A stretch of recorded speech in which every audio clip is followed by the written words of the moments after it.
안녕하세요. 서울대병원 가정의학과 박민선입니다. 오늘은 환절기 악화되는 건강 문제 세 가지에 관해서 좀 짚어보고자 합니다. 제가 지속적으로 말씀드리는 부분이 사람이 어느 순간 건강하느냐 아니면 문제를 일으키느냐 하는 거를 결정하는 것도 그렇고, 또 어느 중대한 병에 걸리느냐 안 걸리느냐 하는 거를 결정하는 것은 첫 번째로는 유전적인 배경하에 흡연, 음주와 같은 나쁜 것을 하느냐 아니냐 하는 거 하고, 먹는 거, 움직이는 거, 감정 다스리는 거에 의해서 결정이 된다고 말씀드렸습니다. 그중에서 유전적인 거는 저희가 어떻게 할 수 없고요. 감정적인 것은 항상 문제가 되지는 않죠. 대부분의 사람들은 어떤 특별한 이벤트가 있을 때 스트레스를 굉장히 많이 받는 경향들이 있지, 항상 스트레스를 받는다든가 그렇지는 않아요. 단지 어떤 사람들만 스트레스에 굉장히 예민하게 반응을 하느냐 하면, 항상 모든 것에 열심이라서 자기 모든 힘을 다 쏟아붓고 힘의 바닥을 보는 경향이 있는 분들만 쪼끔 힘이 떨어지면 감정적으로 불안정해지고 우울해지기도 하고, 또 어떨 때는 또 괜찮을 때에는 '이분이 언제 이렇게 좀 안 좋은 상태였던 때가 있을까?' 싶을 정도로 쪼금 괜찮아서 아무렇지도 않기도 하고, 이렇게 왔다 갔다 하는 거는 그분이 체력을 일정하게 유지하는 생활 습관을 적용하지 않기 때문이고요. 그런 사람들도 젊었을 때보다는, 힘의 여유가 있는 젊었을 때보다는 연세가 드신 분들에 있어서 굉장히 드라마틱하게 그런 변화를 보이니까 '내가 남들보다 감정 기복이 심한 것 같아.' 하시는 생각이 든다면 체력의 기복이 생기지 않도록 먹는 거, 움직이는 걸 좀 잘 조정해 보셨으면 좋겠다고 여태까지 말씀을 드렸습니다. 이제 더운 여름이 지나가서 이제 '살 것 같다.' 하는 생각이 들기는 하는데요. 그제까지 29 도, 30도 그랬는데 또 오늘은 갑자기 너무 차가워서 긴팔을 입고도 조금 춥다는 생각이 좀 드는 날씨예요. 자, 실제적으로 심내혈관 질환 같은 경우는 겨울철이나 이런 때에만 가장 많이 증가한다고 생각을 하시고 있는데, 이 그래프의 표를 보면 어 1 월, 3 월뿐만 아니라 12 월에 상대적으로 허혈성 심장 질환에 의한 사망률이 많기는 하지만, 나머지 10 월, 11 월도 또 2 월도 그에 못지않게 적지 않은 분들이 심혈관 질환으로 사망하고, 또 뇌혈관 질환 같은 경우는 상대적으로 그 차이가 쪼끔 더 적습니다. 그래서 뇌혈관 질환은 이런 환절기 계절이 변하는 때 생각보다 굉장히 많이 사망을 가져오는데요. 사실 이런 환절기나 이럴 때 조심해야 될 병들은 사실 암이라고 보기는 어렵죠. 암은 하루아침에 생기거나 어느 순간 때문에 생기거나 이런 일은 거의 없어요. 암은 반복적으로 체력이 떨어지는 상황을 만들어서 '내가 일상하기가 조금 힘들다. 요새 너무 피곤하다. 이해할 수가 없다.' 이런 상황이 적어도 몇 개월은 지나야 암이 생기기 쉽거든요. 그래서 오늘 말씀드린 환절기에 주의를 해야 될 세 가지 악화 요인, 그런 악화 질환, 이런 것들은 대부분 다 심혈관 질환, 혈관 질환과 관련이 있는 것을 말씀드리게 되겠습니다. 참, 환절기 심혈관 질환, 뇌혈관 질환이 많이 생기는, 사망 위험도 증가하는 원인의 하나는 일교차입니다. 근본적으로는 기온이 낮아지면 혈관이 수축하고, 또 혈관이 수축하니까 그 속에 들어가 있는 지질이라든가 당이라든가 혈관을 막기가 더 쉬워지겠죠. 그래서 뇌혈관 질환, 심혈관 질환이 겨울에 많이 생기거나 1-2 월에 많이 생긴다고 생각하시기는 하는데, 근본적으로는 이제 평균 기온이 굉장히 큰 영향을 미치기 때문에요. 그렇지만 그에 못지않게 일교차요, 변화요. 하루에 기온의 변화가 심한 경우에 심뇌혈관 질환 사망 위험이 증가합니다. 사망 위험이 증가한다는 건 발생 위험도 증가한다는 거고요. 또 이미 있었던 사람들의 사망 위험이 증가한다는 것을 의미하기는 합니다. 지금부터 9 월이 지나서 10 월이 사실은 가을, 겨울 중에서 어 일교차가 가장 큰 달입니다. 이거는 2017년 데이터를 가지고 온 거고요. 최근 2021년 데이터는 일교차가 10월에 가장 컸다고도 보고되고 있어요. 그래서 일교차가 증가하면 이 그림을 보면 영어로 돼 있어서 어렵지만 위의 것은 다 전체 심뇌혈관 질환, 또 뇌혈관 질환, 심근경색, 협심증을 의미하고요. 하루에 일교차가 한 5도 이상에서 증가하고 4도 이하에는 잘 안 증가하고요. 10도 이상이 되면 많이 증가하는 거를 보이고 있고, 또 다른 질환들도 대부분 심혈관 질환 쪽은 10도 이상이 되면 많이 증가하는 걸로 보여서 지금 10월이나 4월, 5월 이런 때가 생각보다 일교차로 인한 심뇌혈관 질환 위험은 크다고 할 수 있고요. 그 밖에 또 다른 이런 일교차에 의해서 영향을 받는 질환은 흔히들은 제가 봄에서 여름 될 때는 감염성 질환을 조심해야 된다 하는 얘기를 했는데, 이번에는 기존에 폐 질환이 있는 사람들에 있어서 만성 폐쇄성 폐질환이 악화돼서 입원하거나 사망하는 일, 또 천식과 같은 것들이 아주 기온의 차이가 큰 때는 오히려 적은데, 왜냐하면 이분들이 조심하시겠죠. 아무래도 천식으로 숨쉬기가 굉장히 힘드신 분들은 차이를 많이 느끼게 되기 때문에 5도 이상에서 10도 사이가 좀 더 사망률이 증가하지, 일교차가 아주 많은 때는 조심하시고 활동하시기 좀 어려우시기 때문에 상대적으로 적지만 어쨌든 일교차에 의해서 영향을 받는 것이 이제 천식과 만성 폐쇄성 폐질환이 되겠습니다. 그러니까 심장하고 폐와 관련된 질환이 위험하다는 거고요. 이런 일교차로 인한 위험에 가장 취약한 집단은 생각하시는 것과 같이 고령층이 되겠고, 그리고 사실은 소아 영역의 연구들을 보면 어린이들이랑 고령층이 가장 취약하다고 보고 있고, 이제 어린이들은 만성 폐쇄성 폐질환은 많지 않아서요. 그거에 대해서 나중에 설명을 드리겠지만 흡연에 의한 것이 가장 크게 영향을 미치거든요. 그래서 어린이들은 천식이 좀 더 영향을 받고요. 어르신들은 심뇌혈관 질환하고 그리고 만성 폐쇄성 폐질환이 영향을 받는다고 볼 수 있습니다. 자, 이렇게 일교차에 의해서 이런 질환의 사망 위험이 증가하는 그런 이유와 그런 정도는 일교차가 1도 정도 증가하면 총 사망률이 0.5% 증가한다고 보고되는데, 이게 이제 우리나라 2014년, 5년, 12년 연구 결과입니다. 그러니까 그 이전을 반영하는 거죠. 요새는 이전보다 일교차가 조금씩 줄어들고 있어요. 왜냐하면 최저 기온이 조금씩 더 빨리 올라가기 때문에 최고 기온보다. 그렇기는 한데 어쨌든 지금도 일교차가 상당히 10도 이상 되는 날들이 있어서, 또 협심증과 같은 심뇌혈관 질환 사망률은 2.46% 증가한다 그랬고, 또 만성 폐쇄성 폐질환이나 천식으로 인한 입원은 각각 3%, 1.1% 증가한다고 그러는데요. 숫자를 보면 감이 잘 안 오기는 하는데, 이제 외국 자료들을 보면 일교차가 1도 정도 증가할 때 총 사망률이 보통 0.2%, 0.3% 증가하는 게 이전보다 많이 증가했다고 보고를 하고 있어서 우리나라는 사실 생각보다 꽤 많은 영향을 받는다고 볼 수 있습니다. 이렇게 심한 일교차에 대한 몸의 부적응을 일으키는 그 원인에 대해서는 그것 때문에 사실 심뇌혈관 질환이랑 폐질환이 생긴다고 보는데, 환절기에는 일교차가 증가하게 되면 근본적으로 이제 사실은 혈관과 관련된 거는 혈관을 조이고 풀고 하는 교감신경계, 부교감신경계의 영향이 굉장히 큽니다. 그래서 이런 자율신경계의 구조화가 오는 것 때문에 순간적으로 확 막아버린다든가 이런 일이 생겨서 호흡기도 확 막히고 또 혈관도 확 막히고 이러면서 사망하는 율이 증가하게 되고요.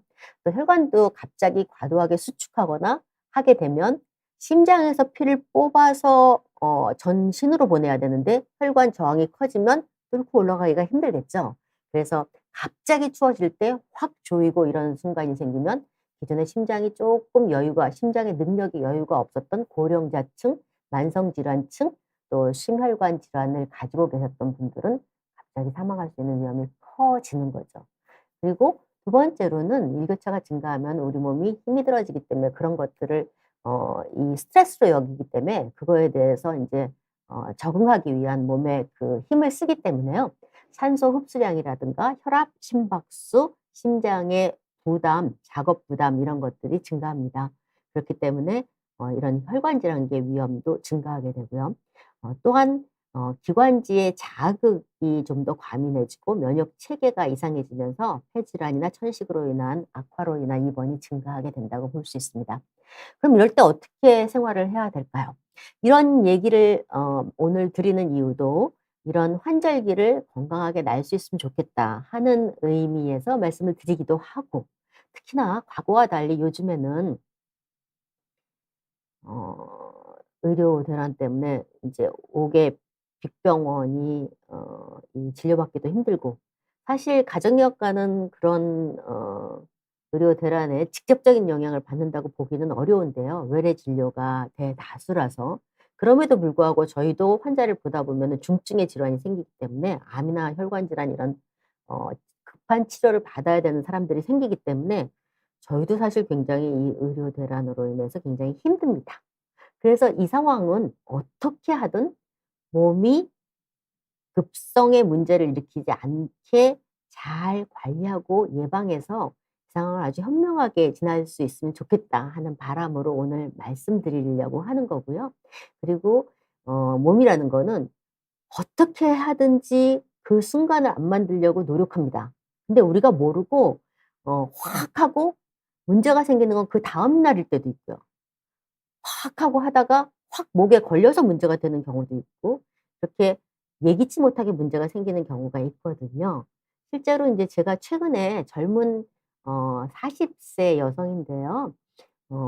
이 비만 치료를 받고 있었어요, 약물로. 그랬는데 뭐 규칙적으로 계속 운동하고 아무래도 식사도 쪼끔 덜 하려고 그러고 샐러드로 저녁 식사를 하기도 하고 이렇게 계속적으로 쪼금 체중 감량을 하려고 노력을 하고 있었는데, 하루 쪼끔 골프 연습을 과하게 하고 나서 갑자기 식은땀이 너무 많이 나서 이제 그냥 고거 전부터 약간 '피곤하다.' 하는 걸 느꼈대요. 쪼끔 좀 '몸에 힘이 없다. 피곤하다.' 하는 걸 느꼈는데, 그때 그다음 날 그 골프를 한 2 시간 연습하고 나서 식은땀이 막 나고 다행히 열은 안 났는데, 그래서 숨 쉬기가 너무 힘들어서 응급실에 갔다가 폐렴이라고 들었다고 하고 그랬는데, 바이러스도 또 박테리아도 아니고 또 진균 감염도 아니라서 결과적으로는 원인을 모르고 폐렴이라고 입원했다가 지금 굉장히 잘 염증이 안 줄어들어서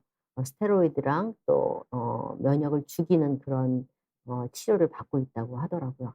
그래서 오늘 말씀드리는 거의 포인트는, 오늘 말씀드리는 거를 쪼끔 좀 신경 쓰고 지켜서 과도하게 힘을 끌어내는 순간을 막아서 순간적으로 무슨 급성의 일이 생기지 않게 생활했으면 좋겠다 하는 의미로 얘기를 드리고요.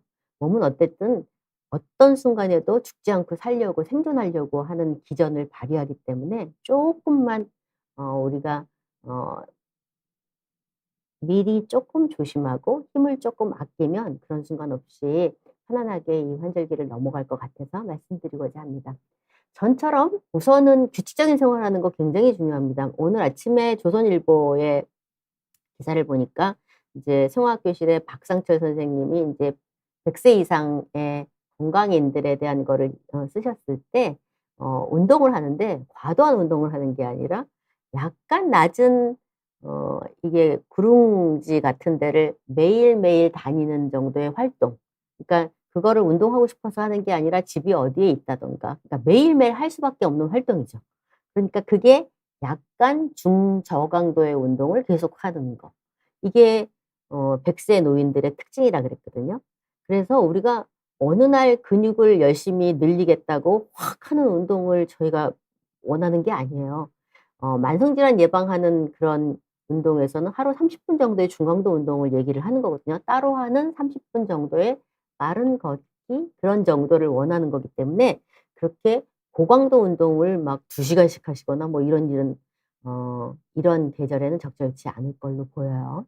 네, 우선 야외 활동이나 외출 과음 조심하시는 거, 음주는 다음날 크게 문제를 일으키기 때문에 조심하시는 게 좋겠고, 또 중요한 것이 만성질환 약물 복용은 가급적 하루도 놓치지 않고 지금부터는 가을, 겨울 또 봄, 초봄까지는 어 다른 날도 잘 지키시겠지만 약물 복용 놓치시지 않으셨으면 좋겠고, 두 번째로는 이제 계절적으로 앞으로 계속 혈압이 불안정성이 증가하는 시기로 가기 때문에 고령자 같은 경우는 운동 강도 또 야외 활동으로 갑작스럽게 운동 강도가 증가하는 거 이런 거를 조심하시면 좋겠고 제가 최근에 보는 환자들은 다 갑자기 열이 나서 입원하고 간 기능 수치가 이상이 있었다가 원인을 못 찾고 다시 오시고 이런 분들이 굉장히 많은데 어 그런 분들이 대부분 매일매일 하던 일상을 평상시보다 쪼끔 운동을 열심히 하시다가 어느 하루 무리를 쪼금 더 했는데 그다음에 문제가 생기는 경우 더라고요. 그래서 어 이런 때에는 뭐를 공부하듯이 열심히 하려고 하시는 게 아니라 그냥 한다고 생각하시고 쪼끔 운동하시고 나서도 소화하시는 데 불편함이 없고 또 밥 먹고 주무시고 일어나야 될 정도의 그런 상태가 아니게 쪼끔 여유 있게 신체 활동을 하시면 좋겠습니다, 과하지 않게. 세 번째로는 열량 섭취는 아무리 강조해도 고령자에게는 모자람이 않습니다. 제가 여름에는 뭐라 그랬냐면은요. 한꺼번에 먹는 음식을 쪼끔 줄이고 기름진 음식, 소화가 안 되는 음식을 쪼끔 줄이고 중간에 단 간식을 하세요 하고 얘기를 했습니다. 위에 부담이 되는 것들을 쪼금 줄이자고 얘기를 했는데 인제부터는 가을, 겨울로 가기 때문에 상대적으로 몸에 피하 지방층을 쌓아야 체온 유지도 편하고 또 갑작스러운 추위에 대해서 혈관의 불안정성을 줄일 수 있어요. 그래서 단 음식을 쪼끔 줄이시고 상대적으로 기름진 음식을 쪼끔 늘리시는 방향으로 식생활을 유지하셨으면 좋겠고요. 또 신체 활동과 영양의 동시 변화는 하지 말도록 하자고 지속적으로 제가 강조하고 있습니다. 신체 활동을 확 늘리고 먹는 것을 줄이는 방향으로 하거나 배가 고프지 않고 그렇다고 살짝 가볍게 먹고 넘기는 거 이거 조심하시라고 얘기를 드렸고요. 연세 드시면서는 아침밥을 먹었는데 점심때가 딱 보통 먹는 때인데 배가 고프지 않고 좀 더부룩하고 먹고 싶은 생각이 없어 이런 때가 잘 생깁니다. 근데 그 시간을 지나면 배고플 때까지 기다리면 그때는 소화할 힘이 다 떨어져서 소화도 안 되고 더부룩하고 하는 거를 만들게 돼요. 그다음부터 계속적으로 나쁜 코스로 갑니다. 그래서 원래 드시던 식사 시간에 약간 생각이 좀 없는 것 같더라도 쪼끔 줄여서라도 반드시 식사를 시간을 맞춰서 가급적 한 플러스 마이너스 30분 간격으로 맞춰서 하시라고 얘기를 드렸고요. 자, 두 번째로는 호흡기 질환의 악화 위험이 증가한다고 아까 말씀을 드렸습니다. 그래서 만성 폐쇄성 폐질환의 대부분의 원인은 흡연입니다. 그래서 금연이 1번 중요한 거고요. 만약에 이런 내가 의사들한테 만성 폐쇄성 폐질환이라는 걸 진단을 받았어. "그게 무슨 뜻이니?" 하면 여기 폐포가 보이고 정상 폐는 이렇게 어 이게 뭐라 그럴까요? 이렇게 꽃송이처럼 이렇게 몽글몽글 폐포가 연결돼 있어서 공기가 들어오면 확 늘어났다가 탄성이 좋아서 확 공기를 빼내고 하는 거를 잘하는데요. 요 폐기종이라고 하는 만성 폐쇄성 폐질환의 하나에 걸린 경우는 얘가 확 늘어나서 더 이상 탄성을 잃어서 내보내지를 못하고 계속 들어오고 더 나가지 못하고 그러니까 실질적으로 공기 교환이 되는 스페이스가 없어지는 거예요. 그러니까 숨이 더 차시기 쉽겠죠? 그래서 이분들이 말씀하시는 증상들은 호흡곤란, 기침, 가래, 경우에 따라서는 흥부 압박감 이런 것들을 말씀하시는 분들 중에서 폐기능이나 이런 것들을 하거나 PET-CT 같은 거를 보시게 되면 염증이 있거나 아니면 저렇게 폐기종 같은 것이 생기신 분들 중에서 폐기능이 어느 영역 이하로 나빠졌을 때 우리가 그렇게 진단을 하고요. 치료 방법으로 흡입제나 주사나 약물들이 있기 때문에 호흡이 좀 불편하신 분들 중에서는 한번 또 흡연 오래 하신 분들은 한번 병원을 찾으셔서 한번 진료를 받아보시는 것도 한 방법입니다. 아래 증상들이 있으셨다면. 자, 이미 나는 만성 폐쇄성 폐질환이 있고 호흡기 기능이 나쁘거나 나는 폐에 무슨 문제가 있는 사람이야. 폐에 혹이 있거나 나는 폐암을 앓았거나 뭐 이런 등등으로 있으면 우선 제일 중요한 게 식사를 거르지 않고 열량이 좀 되는 거를 먹는 게 필요합니다. 호흡기는 평상시에는 그렇게 큰 열량을 쓰는 장기는 아닌데 저렇게 문제가 생겨서 호흡하기 힘든 저항이 커졌을 때 또 스트레스 상황에 호흡기가 편안하게 이렇게 어 여유 있게 유연하게 작동하지 못하는 때가 되면 그러면 에너지 소모가 굉장히 많아지는 장기입니다. 그래서 밥으로 먹는 지방이 들어간 그런 곡물로 먹는 빵이나 밥이나로 먹는 식사를 거르지 말고 곡물이 아닌 과일이나 간단한 간식으로 대체하시지 마셔야 호흡기 질환이 악화되는 걸 막을 수 있고요. 그리고 기존에 어떤 약물을 드시고 있던 분들은 특히 천식 환자 같은 경우에는 약물 복용 확실히 지키실 것 말씀을 드리고요. 세 번째로는 이게 사실은 여름에서 가을 갈 때 또 따뜻하다가 갑자기 추워질 때 굉장히 많이 나타나는 증상 중에 하나가 이미 이 혈관이 조금 안 좋아지신 분, 특히 다리 같은 경우는 정맥류도 있고 또 오래 서 있거나 오래 앉아 있거나 그런 직업군들이 지금 많아지고 있어서 또 체력이 떨어졌을 때 많이 이런 일이 생기는데 요 동맥혈에 이렇게 지방이 쌓이거나 이제 염증으로 석회화가 되면서 혈관을 막아버리기 시작하면 어떤 증상이 나타나느냐 하면 보통 계절이 변해서 추워지고 혈관을 수축하게 되는 시기에 다리나 발가락이 저리고 아리는 증상 같은 게 좀 더 악화되기도 하고 그리고 추운 감각이 좀 더 나빠지시기도 하시고 또 경우에 따라서 저런 저리는 감각이 있다가 발가락이 지 맘대로 움직이기도 하고 그렇습니다. 그냥 무슨 뭐 뇌졸중이 생겨서 지 맘대로 움직이는 게 아니라요. 마치 손 떨리는 때처럼 그거보다는 조금 쥐난 것처럼요. 약간 지 맘대로 움직입니다. 근데 그거는 어떤 신경계 질환이나 이런 탓이 아니라 혈관계가 조이고 잘 안 돌다가 다시 풀리기 시작할 때 나타나는 증상인 것 같아서 어쨌든 그런 분들은 말초의 혈관, 말초혈관이라는 거는 다리 쪽의 혈관 또 뇌도 사실은 중추지만 말초죠. 심장에서부터는 이렇게 먼 곳이죠.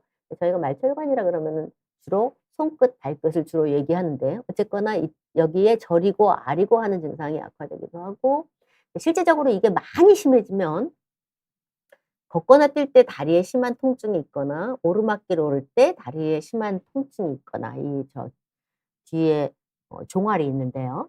또 발에 상처가 생겼는데 잘 낫지 않고 약간 이렇게 흠이 파이거나 이렇게 되는 거 이런 것도 혈관이 안 좋아서 빨리빨리 안 낫는 거거든요, 혈류가 안 좋아서.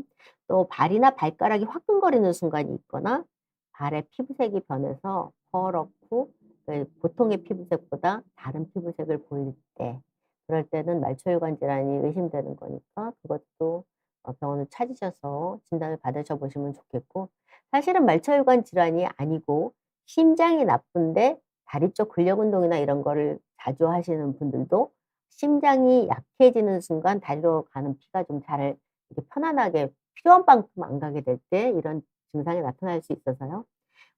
다리가 심한 통증이 생기는 경우가 있어서 다리 쪽 검사를 했는데 이상이 없으면 심장도 같이 보게 됩니다. 자, 우선 이런 말초혈관 질환은 연세 드신 분들은 이런 증상은 연세 드신 분들은 쪼끔씩 다 있으세요. 다리가 시리고 뭐 발가락 저리고 아리고 이런 증상은 있으신데 특히 여름에서 가을 갈 때 더웠다가 추워질 때 잘 생기기 때문에 오늘 말씀을 드리고 이런 분들은 적어도 한 끼는 어 밥에 육류, 생선류 같은 단백질 그다음 채소류 이런 거를 다 고르게 해서 살짝 배부르게 드셔야 피가 팡팡 뛰면서 거기까지 다리 끝까지 가서 잘 돌 수 있도록 그런 것들을 잡고요. 또 장시간 앉아 있는 거 피하실 것 하고 교과서적으로는 1 시간 이상 같은 자세로 있지 말아라. 앉아 있지 말아라 그러고 저희는 사실은 30분 정도 오래 앉아 있지 말라고 합니다. 예전보다 이 교과서 나오는 것보다 지금 어르신들이 훨씬 더 이 활동도 많고 그리고 더 오래 사시잖아요. 그래서 30 분에서 1 시간 사이 정도 이렇게 길게 앉아야 30분 이렇게 하시면 더 좋겠고 하루 10,000보 이상의 유산소 운동을 열심히 하는 거 뭐 15,000보 이런 거 꼭 좋은지 모르겠습니다. 유산소 운동을 많이 하는 것은 결과적으로 심장이 지치게 되면서 다리 쪽으로 혈류 가는 게 좀 더 힘들어질 수 있어서요. 유산소 운동은 어느 정도 하고 근력과 유연성 운동을 병행하시는 걸로 한꺼번에 하지 말고 나눠서 병행하시는 게 좋겠습니다. 이게 하체 근력 운동을 하면 좋을 것 같은데요, 피가 돌기 때문에. 그게 좋은 면도 있고 정맥 순환이 좀 안 좋으신 분들은 또 그게 또 나빠지기 때문에 정맥에 우열이 생기면 또 동맥혈에도 누르는 압력으로 작용할 수 있고 부종이 생기면 또 동맥이 혈류가 가기 어렵게 누르는 수가 있어서 하체 근력 운동을 지나치게 하시는 것도 조금 적절히 하시는 게 좋겠어요. 저희 사실은 예측치 못할 정도로 2시간 정도 근력 운동을 하시는 75세 어르신들도 있어요.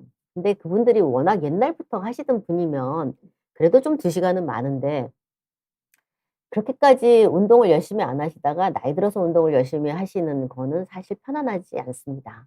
그래서 이제 근력 운동 같은 거는 30분 정도 뭐 그 정도 쉬었다 한다, 쉬었다 한다 하는 식으로 30분 정도 주 2-3 회면 좋을 것 같습니다. 자, 그래서 집으로 가져가실 테이크홈 메시지는 우선은 심뇌혈관 질환 위험 예방을 위해서 신경을 좀 써 보자. 또 제가 이제 노안이 돼 갖고 그냥 하니까 자꾸 틀리네요, 글씨가. 만성 폐쇄성 폐 질환, 천식 등 기저호흡기 질환이 악화되지 않게 관리를 해 보자. 또 말초혈관 질환으로 인한 증상이 악화될 수 있기 때문에 너무 이게 무슨 중풍이 생겼나 이런 생각으로 무서워하시지 마시고 혈류가 계절의 변화에 따라서 달라지면서 생기는 증상이라고 생각하시고 거기에 맞게 생활을 하시면 좋겠고요. 예방 지침은 우선 규칙적으로 생활하는 거, 또 약간 모자란 듯 생활하는 거, 과하게 힘을 끌어내 쓰지 않게 모자란 듯 생활하는 거. 힘을 끌어내 쓰는 순간이 운동을 하거나 신체 활동을 해서 끌어내 쓰는 거, 오랫동안 집중하고 일을 해서 머리로 가는 심장에서 머리로 가는 그 힘이 많이 들면서 끌어내 쓰는 거, 또 과식하시게 될 때 소화가 힘들어지면서 끌어내 쓰는 거 이런 다양한 것들이 있습니다. 또 추운데 오래 나가 있으면 당연히 힘을 많이 쓰시겠죠? 열을 통해서 에너지를 많이 내보내기 때문에요. 그래서 운동은 지나치지 않게 일정한 신체 활동을 약간 모자라는 듯 하시는 게 더 좋겠다. 기운을 다 빼지 말고 또 열량 섭취는 부족하지 않게 하고 겨울로 가면서 기름진 음식 조금씩 늘리면 좋겠다 하고 얘기를 드렸고 긴 유산소 운동이나 과한 근력 운동을 조심하시면 좋겠고 금연은 필수이며 과음도 당연히 피하셔야 하겠습니다. 오늘 제가 가져온 메시지는 여기까지입니다. 네. 질문 사항이 있는 거 좀 말씀드려 보려고 하고요. 네. 김지은 님 질문 보겠습니다. 제가 비염이 너무너무 심해요. 환절기만 되면 코가 더 막혀서 코 뚫는 약을 약국에서 사 먹는데 좀 더 근본적인 방법이 없을까요? 비염이 이게 저도 인제 뭐 이비인후과 전문의가 아니기 때문에 뭐 전문의 보시는 경험 같은 그런 경험은 없겠죠. 알러지성 비염 같은 경우는 알러지가 나빠지는 계절에 나빠질 수 있기 때문에 예방적으로 치료하실 수 있는 게 있으면 약물 치료건 뭐건 하시는 게 좋겠고 비염이 있는 분들이 가장 편안하게 쓰시는 건 지금 말씀하시는 그 코에 생리식염수 넣으시는 게 가장 깨끗하고 좋다고 얘기들을 많이 하셔요. 굉장히 번거롭기는 한데. 그리고 이제 이게 어 면역이 알러지 같은 경우는 면역이 지나쳐서 면역 반응을 안 해야 되는데 면역 반응이 지나쳐서 염증이 생기는 거고요.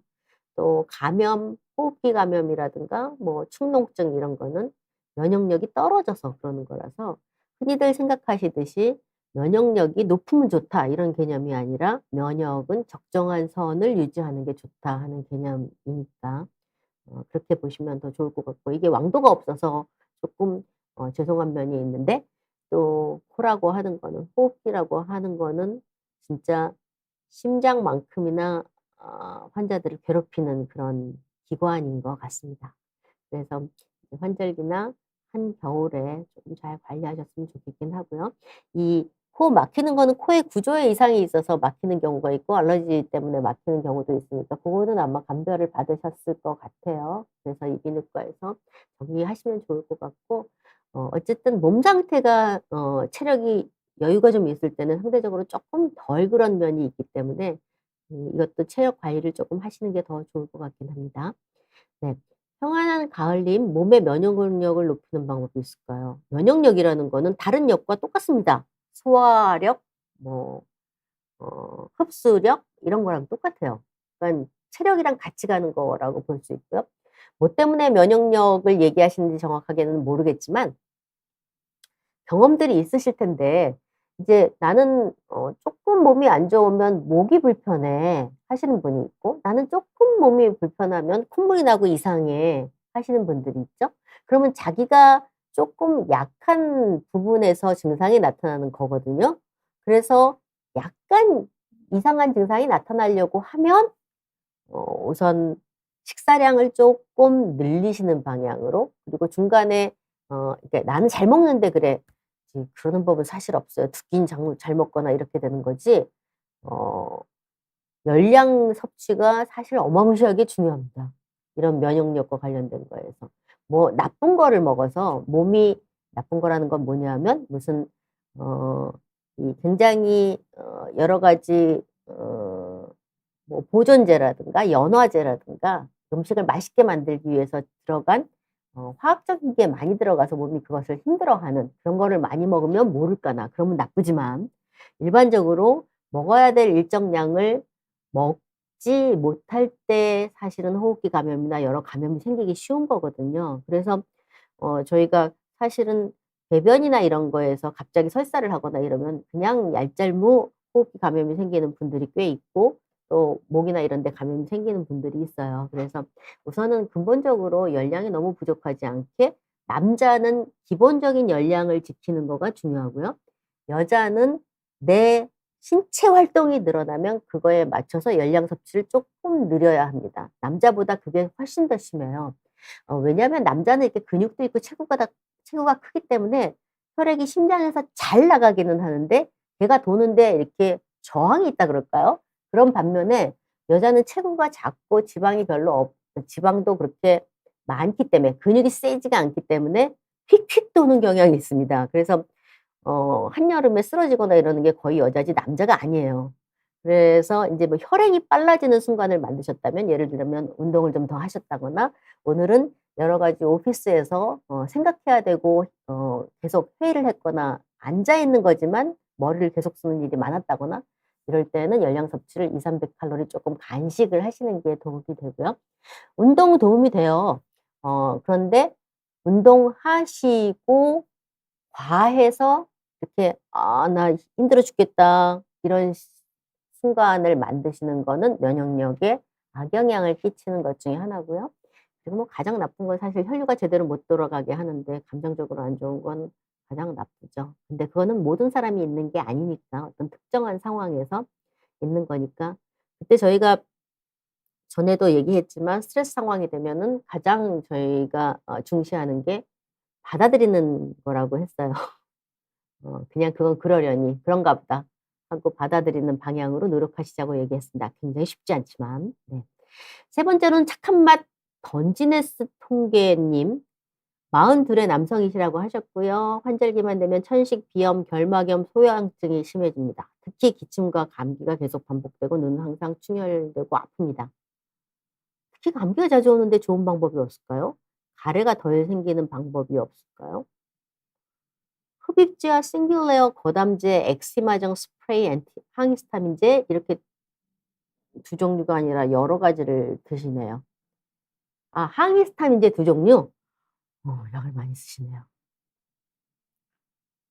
이게 이런 약을 쓰시게 된다는 거는 알러지가 있다는 얘기시거든요.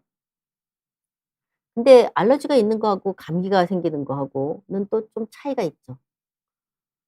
전반적으로 감기가 생기는 순간도, 알러지가 좀 더 악화되는 순간도 몸에서 지방이 확 빠져나가는 순간인 것 같습니다. 감염이 오는 순간이 근육은 유지되거나 쪼끔 더 많아지는데 지방이 확 빠져나가는 순간이라서 나도 모르게 어느 끼니를 그냥 뭐 국수 쪼끔 먹고 말았다든가 과일 쪼끔 먹고 말았다든가 뭐 육류를 어느 정도 먹었는데 육류를 덜 먹었다든가 뭐 이런 상황이면 좀 더 악화되기 쉬울 것 같고요.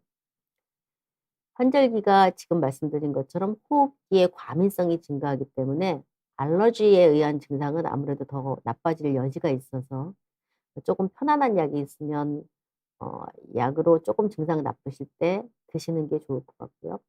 결막염이 알러지가 아닌 결막염이라면 이거는 면역 체계랑 상관도 있어서 굉장히 심장에서 뇌로 가는 그런 흐름이 편안하지 않은 거가 원인이 되기 때문에 어깨에 긴장도가 증가하는 근육의 힘이 증가되는 상황을 계속 오래 유지하는 거, 그러니까 컴퓨터 앞에서 뭘 하는 거를 계속 아래쪽을 보면서 일을 하는 거를 오래 하는 거. 그거보다는 사실 컴퓨터를 위로 올리게 하는 게 더 좋을 것 같고요, 눈 쪽 면에서는.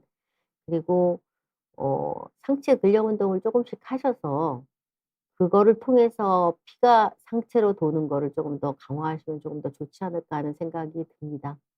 어 이거는 어떤 내가 환절기마다 생기는 문제는 환자가 그 증상이 좀 덜한 날과 덜하지 더한 날에 이런 생활 습관, 먹은 거, 움직인 거, 어떤 생활한 거를 조금 적어 보셔서 거기에 어떤 특징을 찾아보시는 게 좋아요.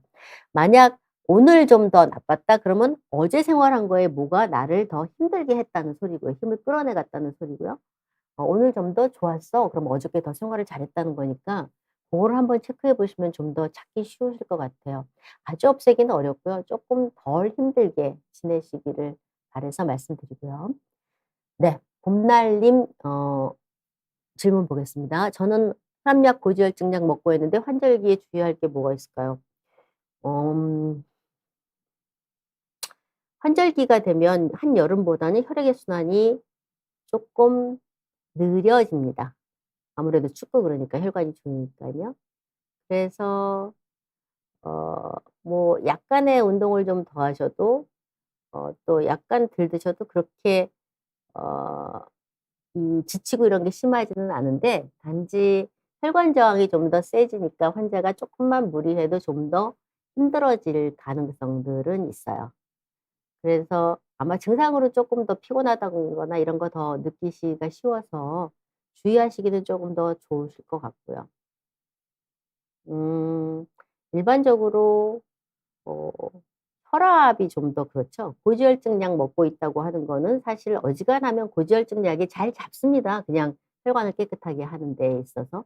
그래서 혈압을 쪼금 더 주의하셔야 되고 아무래도 기온에 어 이 변화가 많이 생기지 않게 얇은 옷을 여러 개 준비하셔서 벗었다 입었다 갑자기 추위를 느끼지 않게 하시면 좋겠고 지금 말씀드린 것처럼 체지방이 너무 적어서 이런 기온의 변화를 너무 심하게 느끼게 되시는 거 이거 편안하지 않을 수 있으니까 남성분이시면 근육이 있어서 열이 좀 나기는 하는데 여성분이 체지방이 너무 적다 그러면 아마 영향을 꽤 많이 받게 되실 거고요. 그리고 혈압약 드신다는 걸로 봐서 뭐 원래 혈압약을 먼저 들고 나중에 고지혈증 약에 이 지켜야 될 저희가 레벨이 좀 더 낮아져야 되거든요. 그렇게 드셨는지 원래 고지혈증 약을 먹다가 혈압약을 드셨는지는 잘 모르겠지만 혈압약을 드셨던 분이 고지혈증 약을 먹게 됐다면 이런 분들은 약간 과로하는 성향이 있는 사람들이 혈압에 높아지기 쉬워요. 체중도 쪼끔 있고 근육도 쪼끔 있고 잘 버티고 그런 분들이실 수 있고 원래 고지혈증 약을 먹다가 혈압약을 먹게 되신 분이라면 이게 나이가 몇 살인지 몰라서 잘 모르겠거든요. 고령자는 그렇게 되신 경우도 있어서 그런 분들은 약간 생활이 불규칙하신 분들인 경향들이 많아서 식사 제때 먹고 이런 내가 좋은 거는 많이 먹고 싫은 건 좀 덜 먹고 이런 어 뭐라 그럴까? 좋고 싫고 호불호가 너무 심한 거 이런 것들을 쪼끔 조심하시면 좋겠다고 생각이 듭니다. 어느 쪽에 속하시는지 환자분 경우에 맞춰서 생활하시면 더 좋겠고요. 그다음에 리아 5577 님은 프로폴리스를 임산부가 사용해도 괜찮은지 궁금합니다. 제가 인제 뭐 건강기능식품을 다 아는 거는 아니지만 일반적으로 꿀벌에서 오는 성분들은 그런 걸 뭐라 그럴까요? 이 여러 가지 성분이 혼합돼 있거나 뭐가 믹스돼 있을 가능성이 높아서 임산부는 덜 드셨으면 좋겠고요. 또 1세 이하의 아기들은 이런 프로폴리스는 뭐 드리지 않겠지만 꿀이나 이런 것도 못 먹게 합니다. 어 그 불순물 같은 게 있을 수 있다 그럴까요? 그래서 못 먹게 하기 때문에 장이 그런 것들을 투하해서 들어가서 안전하지 않다고 생각해서요. 그래서 안 드시는 게 더 좋을 것 같다고 생각해요. 저는 안 먹을 것 같아요. 조금만 무리하면 편도가 붓는데 수술 말고 다른 방법이 있을까요? 이건 이비인후과 선생님이랑 상의하셨으면 좋겠는데요. 근데 이거는 보통 나이가 몇 살인지 모르지만 일찍 수술하거든요, 수술이 필요하다면. 근데 이제 편도가 부어서 그냥 계속 항생제를 먹어야 될 정도로 많이 힘들다 그러시면은 뭐 수술이나 뭐나 그런 거 고려하실 수 있긴 한데 나이가 들어서도 그렇게 하시는지 제가 잘 모르겠습니다. 보통은 어렸을 때 많이 수술하니까요. 네. 이거는 제가 쪼끔 지식이 짧아서 죄송하지만 충분하게 상의를 못 드리는 것 같습니다.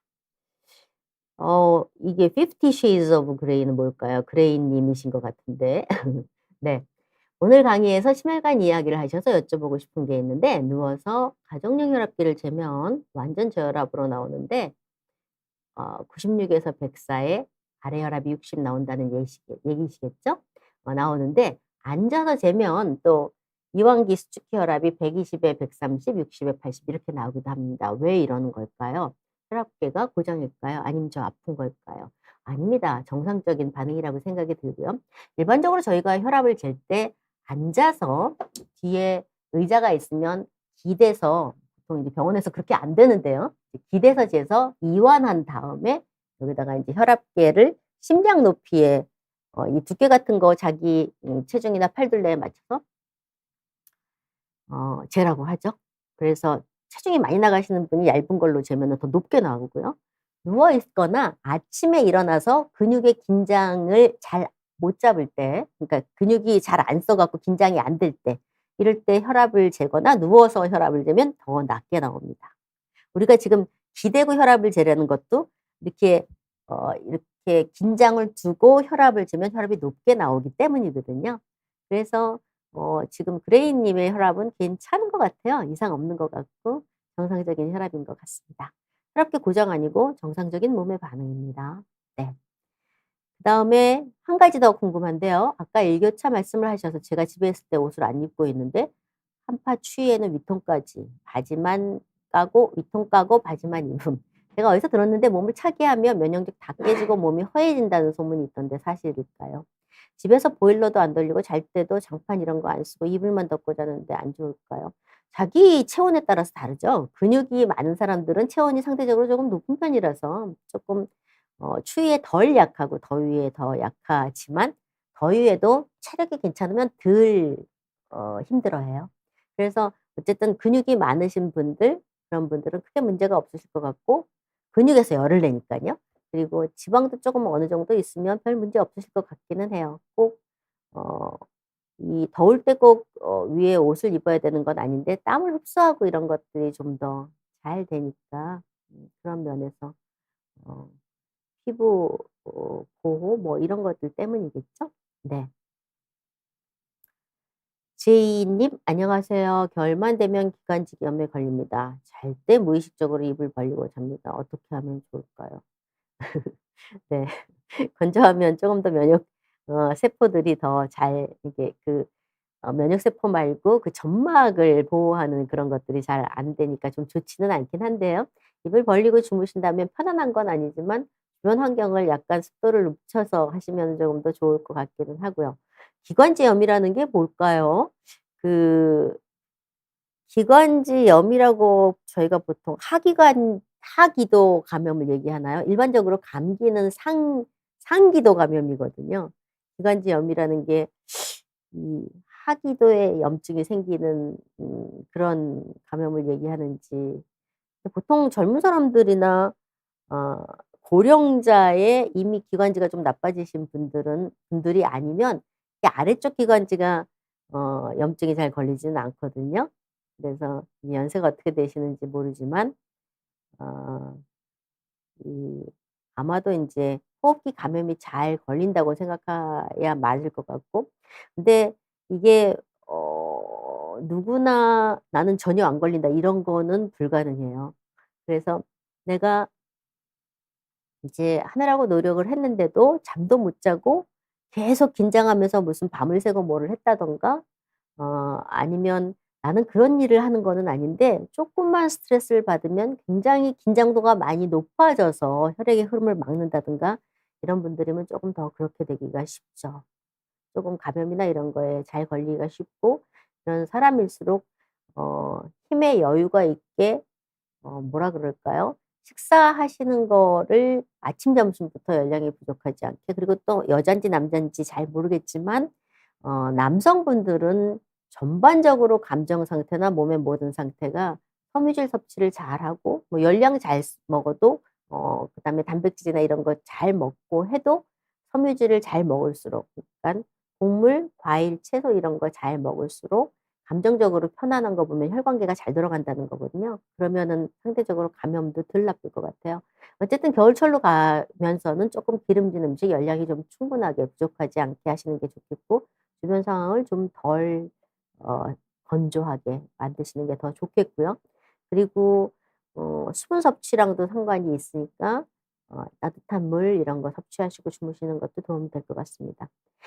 김기종 님은 "저도 찬 바람만 쐬면 목이 잠깁니다." 그랬습니다. 이거 사람마다 다른데 목이 좀 더 흔들리는 사람들이 있어요. 목이라는 곳이 사실은 혈관이나 모든 이 속의 장기라 그럴까요? 혈관, 신경 이런 것들이 다 그대로 피하 지방 아래로 그대로 노출되는 부위죠. 다른 장기보다는 감싸지는 데가 없어서 상대적으로 체온 변화할 때 이쪽에 근육 긴장될 때 많이 영향을 받는 것 같고, 이런 분들은 보면은 목에다 뭐 좀 이렇게 겨울이 되면 스카프 같은 거 하셔서 그런 것들이 빠르게 변화하지 않도록 좀 하시는 것 같기도 하고, 또 커피나 이런 습도를 낮출 수 있는 어떤 것들을 좀 줄이시기도 하고, 따뜻한 차 드시는 거 이런 것도 되고요.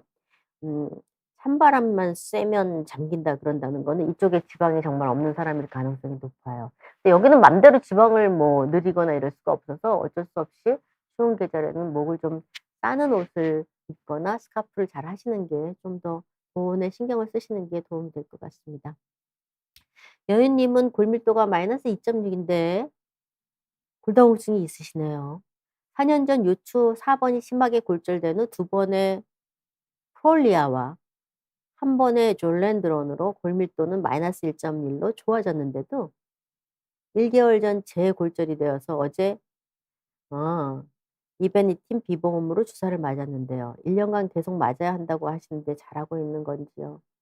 골밀도가 좋아졌다고 해도 골질이 좋지 않은 경우에 해당하는 건지요? 넘어질까 봐 너무 신경이 쓰입니다.